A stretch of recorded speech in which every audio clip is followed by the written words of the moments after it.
સ્વાગત છે। ભાજપના જે કોંગ્રેસ ભવનને ઘેરવાનું જે એલાન હતું એ ભાજપના કાર્યકર્તા, ભાજપના જે ગુજરાત રાજ્ય પ્રદેશ અધ્યક્ષ જગદીશ વિશ્વકર્મા અહીંયા આવી પહોંચ્યા હતા। તમે જોઈ શકો છો અહીંયા પોલીસ દ્વારા જે ભાજપના કાર્યકર્તા હતા એમને અહીંયાથી બહાર કાઢી મૂકવામાં આવે છે। છેલ્લા 1 કલાકથી ભાજપ દ્વારા અહીંયા વિરોધ પ્રદર્શન કરવામાં આવ્યું હતું। રાહુલ ગાંધી વિરુદ્ધ, સોનિયા ગાંધી વિરુદ્ધ અને કોંગ્રેસના જેટલા નેતાઓ એના વિરુદ્ધ નિવેદન કરવામાં આવ્યું હતું અને રાહુલ ગાંધી હાય હાયના નારા પુકારવામાં આવ્યા હતા અને ભારે માત્રામાં ભાજપના કાર્યકર્તાઓ અહીંયા આવી પહોંચ્યા હતા। ભાજપના ધારાસભ્યો પણ અહીંયા આવી પહોંચ્યા હતા અને ભાજપના જે પ્રદેશ અધ્યક્ષ જગદીશ વિશ્વકર્મા અહીંયા આવ્યા હતા અને એમની આગેવાની હેઠળ અહીંયા વિરોધ પ્રદર્શન કરવામાં આવ્યું હતું। પણ પોલીસે કોંગ્રેસ ભવન સુધી જે ભાજપના કાર્યકર્તા હતા તેને પહોંચવા દીધા નહીં અને જે આગળ જે પથ્થરમારો થયો હતો એના લીધે આ વખતે પોલીસે ચુસ્ત પોલીસ બંદોબસ્ત ગોઠવી દેવામાં આવ્યો છે। રહીશ સૈયદ, અમદાવાદ। રહ્યા છે ગઈકાલે કોંગ્રેસ દ્વારા જે રીતે દેશના યશસ્વી પ્રધાનમંત્રી માન્ય મોદીજીના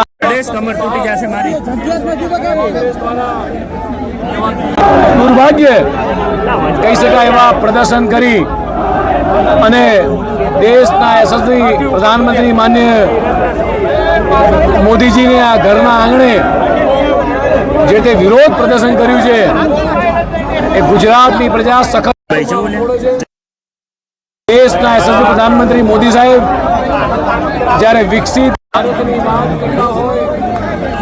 લાખો કરોડો યુવાનોના વિકાસની વાત હોય, મહિલાઓની, ગરીબોની, ખેડૂતોની વિકાસની વાતો થતી હોય, વિકસિત ભારત 2047 સપનાની અંદર આ દેશના યુવાનોની ભાગીદારી નિશ્ચિત થતી હોય અને એવા સમયે આ કોંગ્રેસ દ્વારા, રાહુલ બાબા દ્વારા દેશના લાખો યુવાનોને વિકસિત ભારતમાં સહભાગી થતા રોકવા માટે અને ધરણા પ્રદર્શન કરી અને મૂર્ખામી ભર્યું પગલું જ્યારે ભરી રહ્યા છે દેશની 140 કરોડ જનતા કે દેશનો યુવા ક્યારેય આ રાહુલ બાબાને કે કોંગ્રેસને માફ નહીં કરે।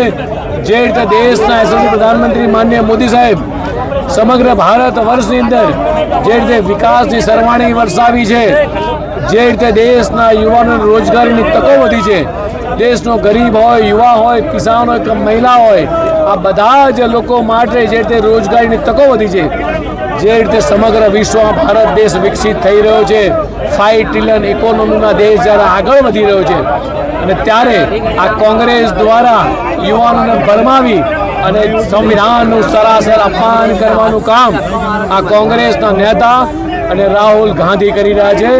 મારે રાહુલ ગાંધીને પૂછવું છે કે જે સંવિધાન બાબા સાહેબ આંબેડકરે લખ્યું છે, આ સંવિધાનના સાક્ષીએ તમે કેટલા નિયમો પાળો છો? સંવિધાનની સાક્ષીએ તમે માત્ર હાથની અંદર આ લાલ ચોપડી લઈ અને સંવિધાનનું સરેઆમ અપમાન કરી રહ્યા છો, દેશના યુવાઓને સતત ગુમરાહ કરવાનું કામ કરી રહ્યા છો।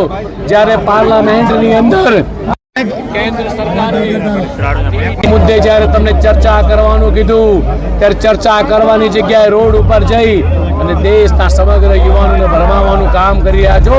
આ દેશના યુવાનો તમને ક્યારેય માફ નહીં કરે। રાહુલ બાબા, શરમ કરો। જ્યારે તમારી પાસે કોઈ વિઝન નથી, કોઈ મિશન નથી, ત્યારે માત્ર ને માત્ર કોંગ્રેસ આ દેશને અંધકારમય દુનિયામાં લઈ જવાનું કામ કરે છે। આ કોંગ્રેસના નેતા રાહુલ બાબા આ દેશના યુવાનો ભટકાવવાનું કામ કરે છે। આ દેશના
મોબાઈલ અંદર આવે છે.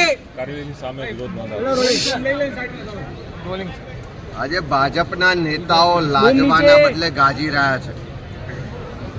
ભાજપની ડબલ એન્જિન સરકારને કારણે ગુજરાતમાં અનેક વખત પેપર ફૂટ્યા, અનેક વખત પરીક્ષાઓ રદ થઈ. નીટની પરીક્ષા હાલમાં જ જે રીતે પેપર લીક થયું ને રદ થઈ, ત્યાર પછી આખા દેશમાં આ ભાજપની સરકાર સામે જે આક્રોશ છે કે જે રીતે યુવાનોના ભવિષ્ય સાથે ચેડા થઈ રહ્યા છે, એમના મળતિયાઓ દ્વારા આખી પરીક્ષા પદ્ધતિને, આખી સંસ્થાને ભ્રષ્ટ કરવામાં આવી.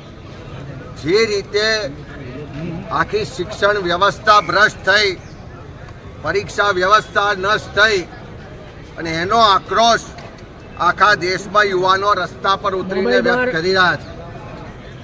લાખો પરીક્ષાર્થીઓને આજે પોતાના ભવિષ્યની ચિંતા છે, અને એના જ કારણે રાહુલ ગાંધીજીએ જ્યારે છાત્ર ગુંજ કાર્યક્રમના માધ્યમથી આ મુદ્દા ઉઠાવ્યા, આખા દેશનો એક એક યુવાન, એક એક વ્યક્તિ, એક એક પરિવાર શિક્ષણ મંત્રીના રાજીનામાની માંગ કરતા હોય, રસ્તા પર ઉતરીને આંદોલન કરતા હોય, ત્યારે આ દેશના વડાપ્રધાન જે કાયમ ભાષણો કરવામાં તો ખૂબ શુરા છે, જ્યારે 22 વિદ્યાર્થીઓ આપઘાત કરતા હોય, એના ન્યાય માટે આખો દેશ લડત લડતું હોય, ત્યારે વડાપ્રધાન એક શબ્દ પણ બોલતા નથી. આખા દેશના યુવાનો, છાત્રો, એના પરિવારો જ્યારે દિલ્હી જંતર મંતર ખાતે એકત્ર થાય છે, ત્યારે એની સાથે સંવાદ કરવાનો હોય, જવાબદારોને કાર્યવાહી કરવાની હોય, એના બદલે એની પર બર્બરતાથી લાઠીચાર્જ કરવામાં આવે છે. આપણે બધાએ જોયું કે અંગ્રેજોના શાસનમાં પણ જે અત્યાચાર, જોર જુલમ નહીં થયો હોય, એવો અત્યાચાર નાની નાની માસૂમ દીકરીઓ પર લાઠીચાર્જ કરવામાં આવ્યો. એને ઢસડીને મારવામાં આવી, એના માથા ફૂટે, જમીન પર પડી જાય તો એને મદદ કરવાને બદલે ટીયર ગેસના સેલ છોડવામાં આવે. એ છાત્રોનો અવાજ, એ યુવાનોનો આક્રોશ જ્યારે રાહુલ ગાંધીજી, ખડગે સાહેબ પાર્લામેન્ટમાં ચર્ચાની માગણી કરે તો સરકાર એને ઠુકરાવી દે. એ છાત્રોના અવાજને લઈને રાહુલ ગાંધીજીના નેતૃત્વમાં, ખડગે સાહેબના નેતૃત્વમાં કોંગ્રેસ ને એનડીએ ગઠબંધનના જે સંસદ સભ્યો છે, વડાપ્રધાનના ઘેર જાય, એના ઘરની બહાર ધરણા કરે તો એની સાથે વાત કરવી જોઈએ, એનું સમાધાન કરવું જોઈએ. એના બદલે આપણે બધાએ જોયું કે જે રીતે રાહુલ ગાંધી જે વિપક્ષના નેતા છે, એને પણ રોડ પર ઢસડવામાં આવે, એને પણ જબરજસ્તી કરીને ધરપકડ કરવામાં આવે. પ્રિયંકા ગાંધી જે કોંગ્રેસના સંસદ સભ્ય છે, એમની સાથે પણ બદસલુકી કરવામાં આવે. જે રીતે જોર જુલમ ને અત્યાચાર આખા દેશમાં થઈ રહ્યો છે, એની સામે વિરોધ છે. એની સામે લોકો સ્વયંભૂ રસ્તા પર ઉતરીને આ સરકારનો જવાબ માગે છે. આખા દેશમાં ગલીએ ગલી આજે એક જ માંગ છે કે છાત્રોને જે અન્યાય થાય છે, જે અત્યાચાર થાય છે, એના માટે નરેન્દ્ર મોદી ને જનરલ ડાયર અમિત શાહ આ દેશના લોકોની માફી માગે. જે આખી પરીક્ષા વ્યવસ્થા, શિક્ષણ વ્યવસ્થા ભ્રષ્ટ થઈ, પડી ભાગી છે, લોકોનો વિશ્વાસ ઉઠી ગયો છે, એવા શિક્ષણ મંત્રી ધર્મેન્દ્ર પ્રધાન રાજીનામું આપે. જેણે અત્યાચાર કર્યો છે, જેણે છાત્રોને, યુવાનોને માર્યા છે, બર્બરતાથી માર્યા છે, એવા લોકો પર કાર્યવાહી થવી જોઈએ. આખી પરીક્ષા પદ્ધતિ જે ફેલ થઈ ચૂકી છે, જે પેપરો લીક થાય છે, જે શિક્ષણમાં ભ્રષ્ટાચાર છે, એની સંસદમાં ચર્ચા થવી જોઈએ. પણ એ કરવું નથી. અને આ ગુજરાતના ભાજપના નેતાઓ, કદાચ ગુજરાતમાં પેપરો લીક થયા, ગુજરાતના વિદ્યાર્થી આત્મહત્યા કરી, ત્યારે એને ઘેર સાંત્વના આપવા ગયા હોત તો કદાચ સારા લાગત. કદાચ એની જવાબદારી સ્વીકારીને લોકોને કીધું હોત કે ફરી આવું નહીં થવા દઈએ તો સારા લાગત. પણ આજે લાજવાને બદલે ગાજી રહ્યા હોય એમ અહીંયા વિરોધ કરવા આવ્યા. આવનારા દિવસોમાં લખી રાખજો, જે રીતે નેપાળમાં ભ્રષ્ટ શાસકોને જનતાએ રસ્તા પર દોડાઈને માર્યા હતા, એમને સત્તા છોડવા માટે મજબૂર કર્યા હતા, એની નવી ક્રાંતિની શરૂઆત આ દિલ્હી જંતર મંતરથી થઈ ચૂકી છે. આખા દેશના લોકો નરેન્દ્ર મોદીનો પણ જવાબ માગશે, જનરલ ડાયર અમિત શાહનો પણ જવાબ માગશે, ધર્મેન્દ્ર પ્રધાને રાજીનામું આપવું પડશે અને જે લોકોએ અત્યાચાર કર્યો છે એની સામે કાર્યવાહી પણ થશે. આજ ગુજરાતમાં પણ એક એક ગલીએ ગલીએ આ વાતને લઈ જઈશું. એક એક વ્યક્તિ એનો જવાબ માગશે, એક એક વ્યક્તિ આ જે બર્બરતાથી અત્યાચાર થયો છે એનો આવનારા સમયમાં જવાબ પણ આપશે.